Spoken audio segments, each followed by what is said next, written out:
Hello नमस्कार, आप सभी का स्वागत है सीएचएस स्टडी कैपिटल के इस यूट्यूब चैनल पर। बहुत डिमांडिंग वीडियो है ये, क्योंकि सभी लोग कमेंट करके पूछ रहे थे सर एक इंपॉर्टेंट टॉपिक बता दीजिए, एक फिजिक्स के कंप्लीट चैप्टर्स के जो इंपॉर्टेंट टॉपिक्स हैं मुझे एक बार बता दीजिए, जिससे मैं लास्ट मोमेंट पे उसे पढ़ के रिवाइज कर सकूं। तो ये सही समय भी है आप सभी के लिए एक बार अपने रैंक को बूस्ट करने के लिए इंपॉर्टेंट टॉपिक्स को समरी के तौर पे या कहें एक रिवीजन के तौर पे दोबारा इस चीजों को रिपीट कर सके और पढ़ सकें। और जो फॉर्मूले जो आज इंपॉर्टेंट टॉपिक्स है मैं बता रहा हूं उनको केयरफुली नोट करिएगा। मैं कहूंगा कि पेन कॉपी पेपर लेके बैठ जाओ और लिखना स्टार्ट कर देना मैं जो चीजें बता रहा हूं, नहीं तो स्क्रीनशॉट जरूर लेते चलिएगा।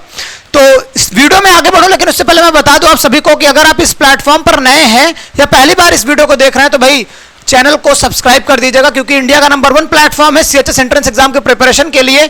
तो आपके लिए भाई कहीं छूट ना जाए ये चीज, आप इंफॉर्मेशन कहीं भूल ना जाए, ऐसा हो कि आपको पता ही ना चल पाए इस इंपॉर्टेंट प्लेटफॉर्म के बारे में जो आपके सीएचएस एंट्रेंस एग्जाम की तैयारी के लिए बेहद सहायक रहने वाला है। तो चलते हैं बढ़ते हैं इस वीडियो में। ओके चलिए, पहले मैं बात करूंगा चैप्टर नंबर 1 जो कि हमारा है मोशन। चैप्टर नंबर 1 यानी कि आपका क्लास 9th का है, 9th से हम लोग स्टार्ट करेंगे 10th तक आएंगे। तो पहला चैप्टर में आपका है यहाँ पे मोशन में आपको पढ़ना क्या रहता है तो कई सारे टॉपिक, लेकिन आपको इक्वेशन ऑफ मोशन को बड़े बाकायदे ध्यान तरीके से समझना होगा। इनके जितने भी इक्वेशंस होते हैं, जैसे पहला इक्वेशन है v बराबर u प्लस एटी, दूसरा है equals to ut plus half at square, तीसरा है v square equals to u square plus 2as, इस सबको ध्यान देना है। और difference between velocity and speed, यानी कि वेलोसिटी और स्पीड के बीच में, और टाइम मिले तो डिस्टेंस और डिस्प्लेसमेंट के बीच में, और साथ में एक्सेलरेशन को अलग से मैंने लिखा चूंकि इस पे क्वेश्चन पूछ लिया जाता है कि which of the following is the rate change of velocity. ठीक है, तो ऐसे क्वेश्चन ऐसे पूछ लेगा तो आपको एक्सेलरेशन थोड़ा पढ़ के रखना होगा। और ग्राफ जितने होते हैं ग्राफ आपको समझ के रखने हैं। कुल आपको अगर मैं बताऊं तो 6 तरह के ग्राफ होते हैं, 5 तरह के, उन्हीं को आप पढ़ लोगे तो आपके जीवन में कोई क्वेश्चन नहीं होगा जो आपसे छूट जाएगा। मैं बता दूं एक और वीडियो में लाऊंगा फॉर्मूले से रिलेटेड, जिसमें सारे मैं फॉर्मूले और ग्राफ से संबंधित बातें करूंगा। ठीक है, फिलहाल अभी आपके लिए ग्राफ इंपॉर्टेंट है, आप पढ़ लीजिएगा।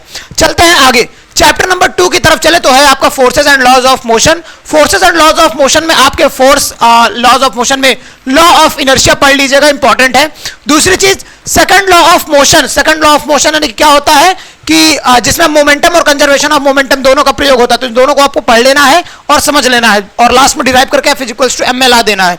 मतलब सेकंड लॉ ऑफ मोशन आपको अच्छे से पढ़ लेना है। ठीक, उसके बाद आपको पढ़ना क्या है, इंपल्स के बारे में पढ़ लीजिएगा। और मेन इससे जो क्वेश्चन पूछा जाता है वो आपके मोमेंटम, कंजर्वेशन ऑफ मोमेंटम, या तो पूछा जाएगा आपसे लॉ ऑफ इनर्शिया से। और F इक्वल्स टू m तो बहुत आसान चीज है। इसमें यूनिट कन्वर्जन पे क्वेश्चन बहुत पूछा, मतलब यूनिट कन्वर्जन और यूनिट पे क्वेश्चन पूछा जाता है। फोर्स की यूनिट क्या होती है, ये सब चीजें बेसिक क्वेश्चन पूछे जाते हैं।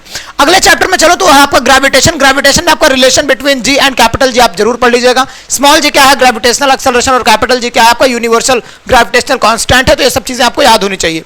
फॉर्मूला पूरा पढ़ लीजिएगा, फॉर्मूले से क्वेश्चन आते हैं, और थोड़े इसके क्वेश्चन में जो वैल्यूज रहते हैं वो थोड़ा उठ पटांग से रहते हैं, तो इनको आप डिराइव करेंगे तो आपको हो सकता है क्वेश्चन के आंसर्स जो है थोड़े डिफिकल्ट से मिले। आपको डरना नहीं है, आपको प्रैक्टिस करना है।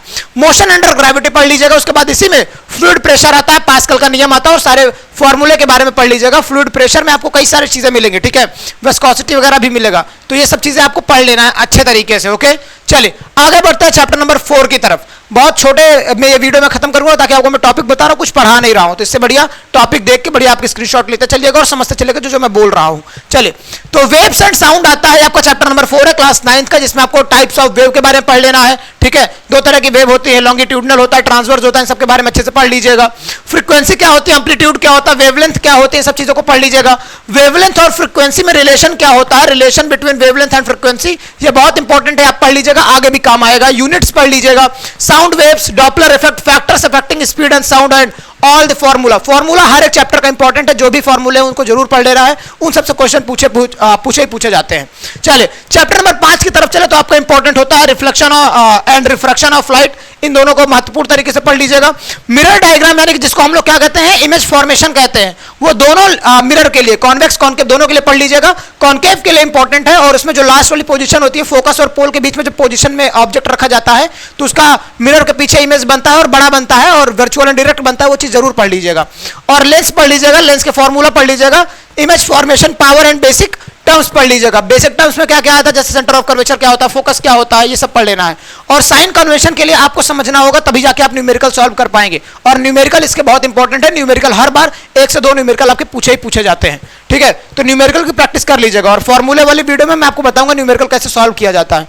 चलिए आगे बढ़े अगर, तो चैप्टर नंबर 6 आ जाता है आपका ह्यूमन आई। ह्यूमन आई में बहुत कुछ नहीं पढ़ना है, बस कितने डिफेक्ट्स होते हैं, जैसे 3 तरह के डिफेक्ट्स मेजर होते हैं आपके, कौन कौन से, मायोपिया, हाइपरमेट्रोपिया और एक प्रेसबायोपिया। इन तीनों में किन किन कारणों से होता है और इनका निवारण कैसे किया जाता है। जैसे मायोपिया में आप लगा दोगे क्या, कौन सा लेंस लगाओगे, कॉनकेव लेंस लगा दोगे। मायोपिया हाइपरमेट्रोपिया में आप कौन सा लगा दोगे, कॉन्वेक्स लेंस लगा दोगे, ये सारी चीजें। ऐसे फिर आ जाता है आपका इलेक्ट्रिसिटी। इलेक्ट्रिसिटी में क्या है, इलेक्ट्रिक करंट क्या है, पढ़ लीजिएगा। इसमें हर एक टॉपिक इंपॉर्टेंट होता है, अगर मौका मिले तो पूरा पढ़िएगा, नहीं तो जो जो मैं बता रहा हूं तो जरूर पढ़िएगा। पोटेंशियल डिफरेंस क्या होता है, ओम्स लॉ, यानी कि पोटेंशियल डिफरेंस और इलेक्ट्रिक करंट का रिलेशन क्या है, वो ओम्स लॉ बताता है, तो ओम्स लॉ पढ़ लीजिएगा। रेजिस्टेंस एंड रेजिस्टिविटी पढ़ लीजिएगा। न्यूमेरिकल्स जो होते हैं बेस्ड लेंथ और एरिया चेंज करना, जैसे लेंथ को 5% चेंज कर दिया रेजिस्टेंस के, तो कितना रेजिस्टेंस में परिवर्तन आ जाएगा, वो सब पढ़ लीजिएगा। उसके बाद कॉम्बिनेशन ऑफ रेजिस्टेंस जरूर पढ़ लीजिएगा। और पावर और हीट के बारे में पढ़ लीजिएगा। पावर के मैंने आपको कई सारे फॉर्मूले बताया, जैसे 3 फॉर्मूला, P बराबर VI मैंने बताया है, फिर आपको मैंने बताया P बराबर I²R V²/R, ये पावर के हो गए। और इन्हीं सब में T ऐड करते जाओगे तो आपका हीट का फॉर्मूला बनता है। जैसे हीट बराबर क्या होता है आपका I²RT V²/RT और VIT, और ऐसे ही आपको PT एक अलग फॉर्मूला मिल जाता है। तो ये सब आपको फॉर्मूला मैंने हीट और पावर के पढ़ा रखे हैं अच्छे से।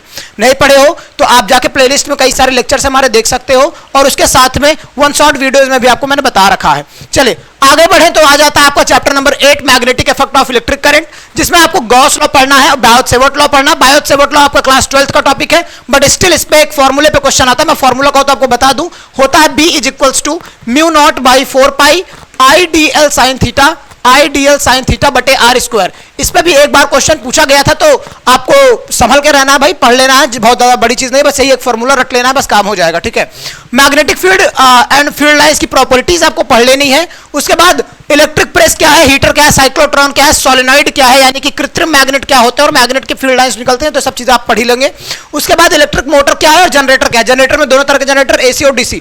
अब जनरेटर में बहुत कुछ आपको नहीं पूछा जाता, क्योंकि बोर्ड का एग्जाम तो है नहीं कि जो आपसे इंफ्रास्ट्रक्चर में बोल रहा हूं कि पूरा का पूरा उसकी कार्यविधि वगैरह पूछेगा, ठीक है, वर्किंग फंक्शन पूछेगा, ये सब नहीं पूछना है। बस आपसे पूछेगा कि जो उसमें ब्रूस लगा होता है वो किस मतलब धातु का होता है, धातु होता है, अधातु होता है, तो ग्रेफाइट का ब्रूस लगा होता है। और पूछेगा उसमें DC करंट कैसे मिलता है, AC करंट कैसे मिलता है, जो लोहा लगा हुआ, मतलब जो कॉपर की वायर जिसपे फेरेदार कुंडली होती है, कुंडली किस धातु की बनी होती है, ये सब चीजें आपको बतानी होती है, ठीक है। और कॉपर का वायर हम लोग क्यों यूज करते हैं, ये बताना होता है। मतलब ऐसे बेसिक बेसिक क्वेश्चंस आपको उसमें से पूछे जाते हैं, थियोरेटिकल। उसके बाद सोर्स ऑफ एनर्जी होता है। सोर्स ऑफ एनर्जी में बहुत कुछ पढ़ने के लिए नहीं कहता हूं, बस इतना जरूर कहता हूं कि पूरा जो चैप्टर होता है 2-3 पेज का, उसको आप 2 बार पढ़ लेना है साहब से, ठीक है, क्योंकि इसमें कहां क्वेश्चन पूछना कुछ फिक्स नहीं होता है। तो आप सोर्स ऑफ एनर्जी को 2 बार ऐसे पढ़ लेना है, लाइन बाय लाइन पढ़ लेना है। जो इंपॉर्टेंट टॉपिक लगे आपको लिख लेना है, ठीक है। इंपॉर्टेंट टॉपिक नहीं, स्टेटमेंट जो लगे वो लिख लेना है, ठीक। चलिए, तो इस वीडियो में बस आपके ये पूरे ओवरऑल चैप्टर्स है, और अगर इससे संबंधित कुछ और बातें करनी तो मुझे बताइएगा, मैं आपको हर एक अपडेट आपको बताऊंगा साथ में, और हर एक क्वेश्चन, टॉपिक्स, हर एक चीज समझाते हुए चलूंगा, ठीक है। आगे मैं बता दूं क्यों मैं ये सब चीजें समझा रहा हूं, क्योंकि ये है इंडिया का number 1 platform CHS entrance exam की प्रिपरेशन के लिए। आप देख पा रहे हैं, चाहे आप CHS की प्रिपरेशन करना चाहें, आप JNV की प्रिपरेशन करना चाहें, हर एक चीज के लिए भाई आपका best platform CHS study capital है।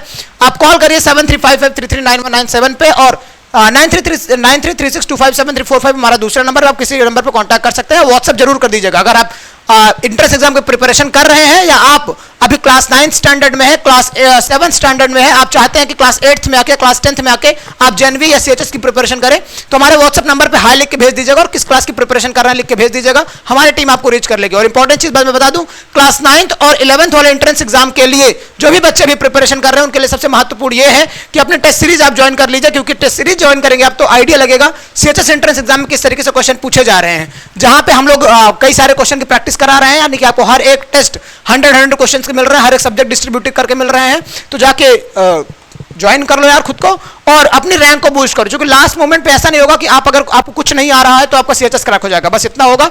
अगर आप कट ऑफ के बाहर आ रहे हैं तो कट ऑफ के अंदर आ पाएंगे, ठीक है, आपकी रैंक बूस्ट हो जाएगी। तो इस वीडियो में बस इतना ही। Wish you all the very best, पढ़ाई करते रहिए और आगे बढ़ते रहिए। मिलते हैं आपसे किसी अगले वीडियो में, तब तक के लिए बाय बाय। और एक इंपॉर्टेंट अपडेट ये कि फॉर्मूले वाली वीडियो आने वाली है, तो उसके लिए लाइक कर दीजिएगा, और अगर इंटरेस्टेड है तो नीचे कमेंट बॉक्स में कमेंट करिएगा कि आप फॉर्मूले वाली वीडियो चाहते हैं कि नहीं। Bye bye.